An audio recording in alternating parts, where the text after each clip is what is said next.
Hey, before we begin, if you enjoy what I do here, please consider subscribing if you haven't, leave a comment, leave a like, follow me on my socials, and please, most of all, enjoy the video.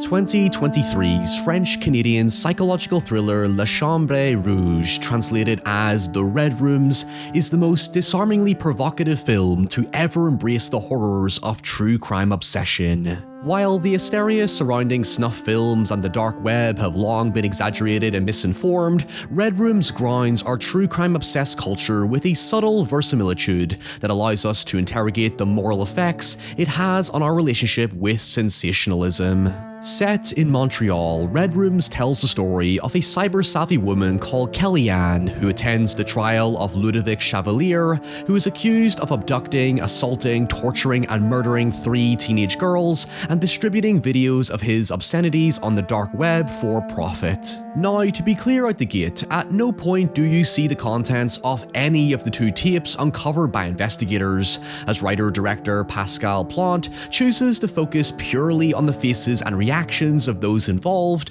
to explore what he told Slant Magazine, the main interview source I'll be using, to be our complex social gaze. While the film is not explicitly based on any particular true event, Plante extensively researched a magnitude of true crimes to get into the headspace for the story.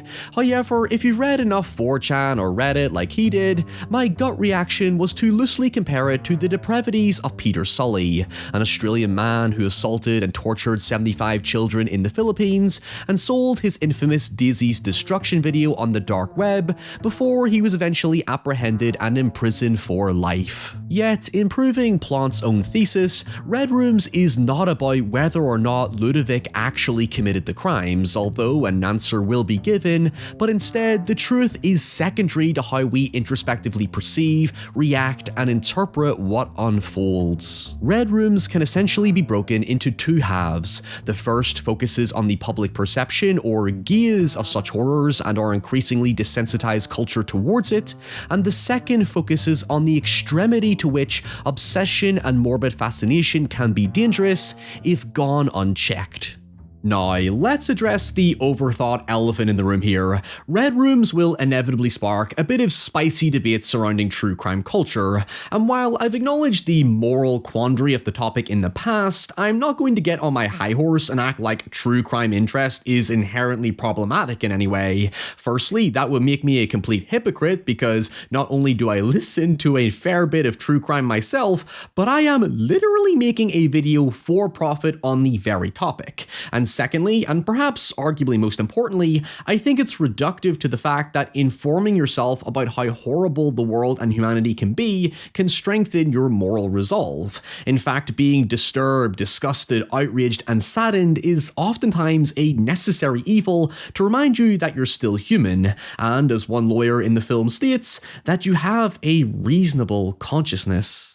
Now, before we go any further, this video is sponsored by Extra. Holiday season is here once again, but thankfully Extra comes bearing stress-free solutions for you and your loved ones. I've been carrying a chunky wallet my entire adult life, not because it's filled with wads of cash unfortunately, but because traditional wallets are made with ridiculously inefficient excess material that uncomfortably pack out my pocket. However, Extra's stylish, sturdy, and slim Smart Wallet Pro and Card Holder Pro cuts out all that unnecessary baggage to carry up to 14 cards easily accessed through a nifty pop-up trigger mechanism and expandable storage, and can also carry a cheeky bit of cash and are RFID protected to prevent wireless theft. And best of all, as someone who constantly loses their wallet, Extra's Finder card perfectly pairs with my phone to easily track its location. Additionally, if we're lightening the load, why not make traveling more efficient with Extra's Travel Pack Vacuum Kit that can save you up to 60% in packing space, leaving extra room for other gear such as my laptop and recording equipment for the business trip I'm literally on right now.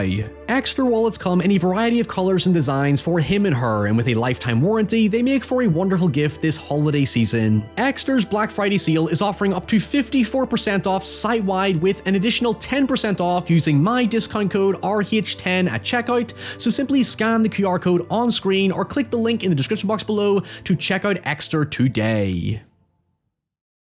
The first detail that's immediately apparent in Red Room's visual style is the distinct use of reds and blues bleeding into the largely washed and minimalistic world. It sounds odd, but I feel there's somewhat of a canvas-like aesthetic that allows the film to juxtapose between the bold and harsh color palette and the paleness of the setting as though echoing 19th century French Impressionism. There's an acute contrast between the harsh early morning blues of Kellyanne hazily arriving at the brutalist architecture of the courthouse and the cold, stripped-down, objective reality of the courtroom itself. Obviously, red, white, and blue are indicative of the Montreal colors, but you could argue it helps symbolize the lawyers stressing to the jury and observers to leave their proverbial colored emotions by the door, as to not contaminate the cold hard facts on display. Again, we never see any of the visual horrors themselves, bar momentary images in the aftermath of cross-examination. In fact, the only subject truly on display is the accused himself, who never utters a single word. The victims in question, and pardon my bastardized French pronunciation, are 16-year-old Kim LeBlanc, 14-year-old Justine Roy, and 13-year-old Camille Boyou, the latter of whom proves most significant to the story, as her deeply distraught mother Francine remains in the courtroom for the entire proceedings. The prosecutor ghoulingly describes the contents of two of the tapes containing Kim and Justine, while Camille's tape is yet to be found. Mutilation, eyes slit open, intestines on display, limbs torn off, hopeless screaming. You see it all in the prosecutor's eyes. You hear it in her voice. You feel it in her firm but troubled movement. As Plante told Slant magazine, the thoughtful choice to omit such horrors reflected his own stance on how reading about the likes of true crime and creepypastas overstimulated the imagination compared to media that shows you pre-made horrors. To quote, "I think if you conjure up gruesome images in your mind, it's much harder for you to do away with them.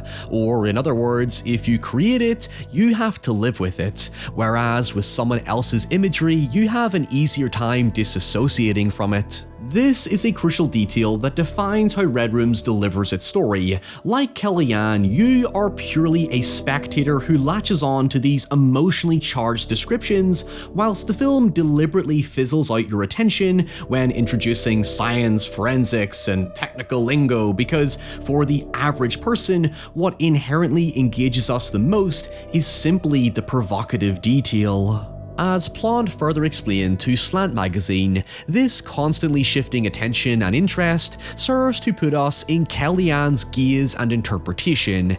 The objectivity becomes irrelevant as we are sucked into her imagination, that horror campfire story mindset where we hear and don't see. This feeling is greatly perpetuated by how the film is often shot as though we are constantly looking through a screen, both figuratively and literally. There's an unconscious disconnect where we hear about all these horrible, sadistic, devastating things, and yet we're made to feel desensitized to it. Kellyanne spends her nights reading and sleuthing into the case, but goes as far as to stalk the grieving mother Francine on social media with coldness behind her eyes.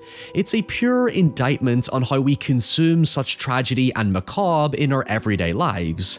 Ultimately, when you look at it, we've built both an industry and culture on top of the pain and suffering of real people, but we morally separate ourselves behind the lenses of computer screens, phones, and TVs, as it has no real effect on our personal lives. Again, I want to keep stressing my own hypocrisy here. Like Plante, I'm not judging anyone for their interest in true crime. I have no moral high ground to stand on. I just think it's fascinating how complex and nuanced the subject matter is, particularly when it comes to misconceptions surrounding things such as morbid interest.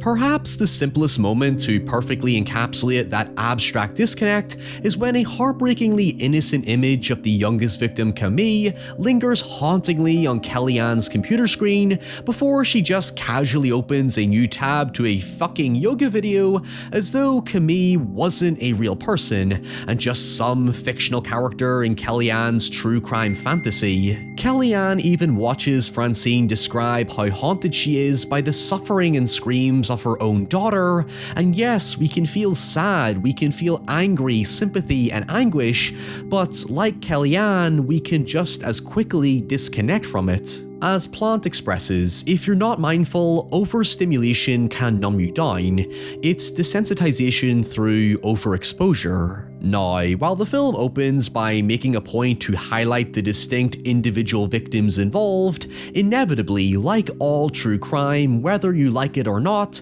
the attention is always placed back on the star perpetrator, whom the media fearmongeringly refer to as the Demon of Rosemont. Ludovic's defense lawyer states in the opening that the jury must refrain from such sensationalism and populist rhetoric and put aside the horrible imagery the prosecutors present to find if the evidence is beyond reasonable doubt, but it poses the dilemma of how disconnected we can ultimately be from that emotion. It's sort of why I referred to the film as impressionistic. As I explained earlier, it's less about what is objectively presented to you, and more about how you perceive and interpret what is presented to you.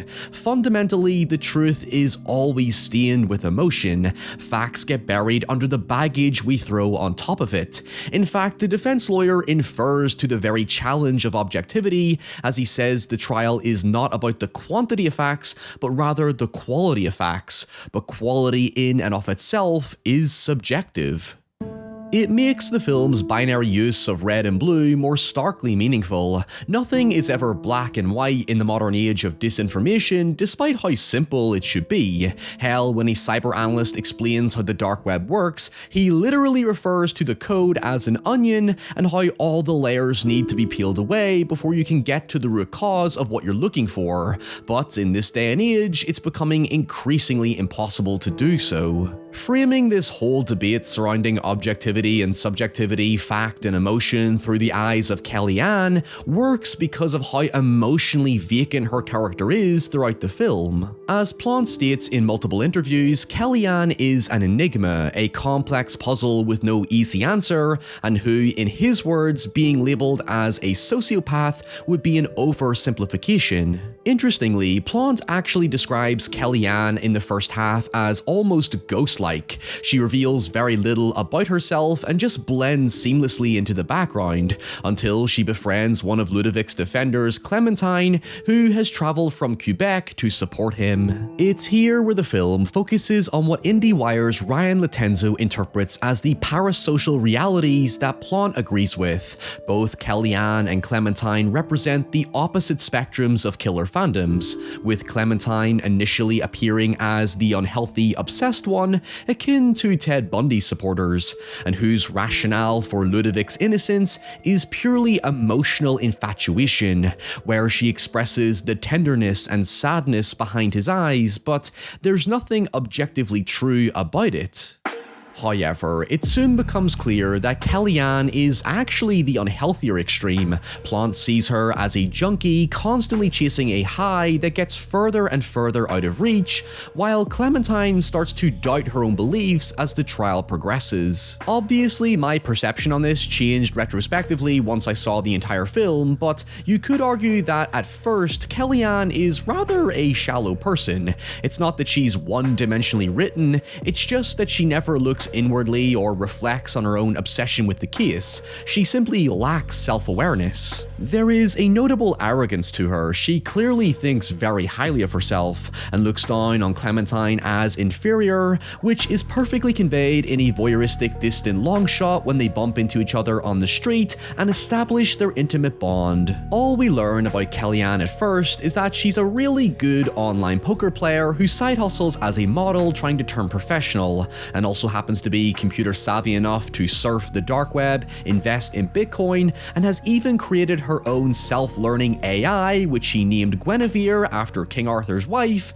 a painting which hangs above her computer. It's a unique symbolic gesture, along with her online name being Lady of Shalott, as shown on her computer wallpaper, which to me conveys this notion of power, innocence, and majesty, which describes how she potentially sees herself, given her own arrogance and domineering demeanor towards Clementine. It perfectly ties into her presence in this world. As Plant told Slant, she's innocently ghost-like and invisible in everyday life, but once online, she appears visually more confident and in control, which Plant concludes highlights the dissonance between her online and offline persona. To quote, "In society we act in certain ways to not attract attention to ourselves, and then once we're in this hidden online world, if this is our true self, human nature is super dark. Spending time on 4chan, we're in this post-trolling culture where everything's ironic and detached." I find this to be an interesting consolidation of the blurring of realities that's then further extended into Kellyanne and Clementine watching a television show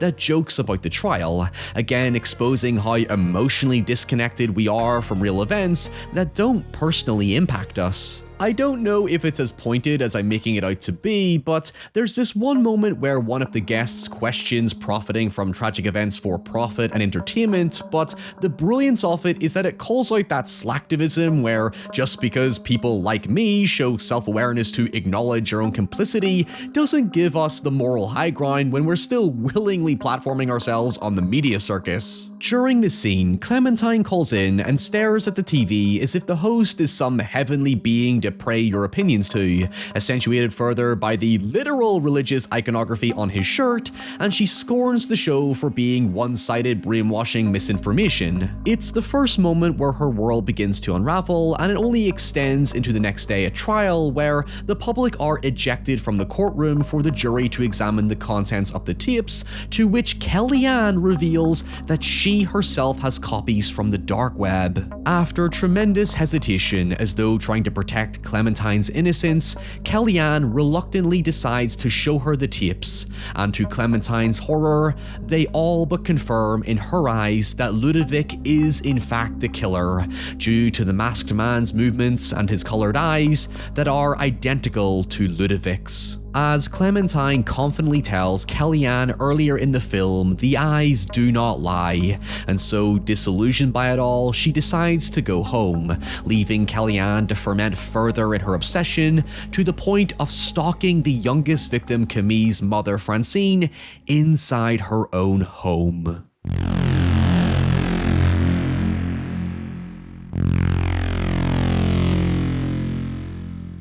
While the enigma of Kellyanne has long been festering in the background, things truly go off the rails when her clients take her off their website and her photo shoots are cancelled after she disturbingly decides to attend trial, provocatively dressed as the young victim Camille, to get Ludovic's attention on his birthday. Interestingly, despite all the horrid things we know about this case, this is somehow visually the most depraved moment in the entire film. It's even intensified by a monstrous score, as though finally revealing Kellyanne's full hand. Oddly, the poker metaphor proves perfectly fitting in this case, when Kellyanne tells Clementine earlier in the film that the goal of being a good poker player is about never showing your true emotions while being able to exploit the emotions of others.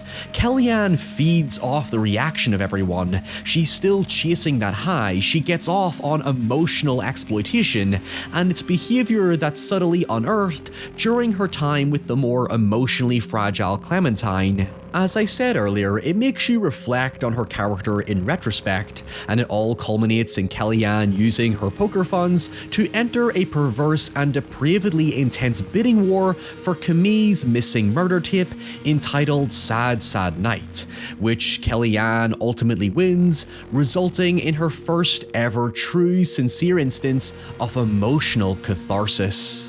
Ironically, her AI somehow has more moral integrity than her, because it literally calls her out on it before Kellyanne destroys it in a fucking blender. She then proceeds to watch the tape with pure euphoria. To her, it's emotionally transcendent. In its own twisted way, it echoes the ending of Martyrs with a perverse, sadistic, spiritual undertone. However, she's not done quite yet. Her final act sees her break into Camille's bedroom and produce uncanny selfies wearing her creepy cosplay as though a memento of her sick satisfaction for her addiction. She then leaves a USB containing the tape next to Francine, and sometime later a news report confirms Ludovic has confessed following the discovery, and an anonymous source, most likely Kellyanne, has leaked records of Ludovic's Bitcoin profits. Clementine, meanwhile, shows a sense of progress and hope when she's interviewed and admits to having fallen in love with Ludovic, but now regrettably sees the profound errors in her judgment and shows support for the victims and their families. Kellyanne once again becomes a ghost as the screen tears and the film is wiped from existence, but fitting to Plante's belief on what the scariest horror is, it simply leaves you with these haunting revelations to ferment in your imagination. And that is the bleak reality of Red Rooms. Thank you so much for watching. Please leave a comment with your thoughts, include a like, maybe even subscribe if you haven't. And until next time, stay safe, stay away from the dark web, and I'll see you all very soon. Bye.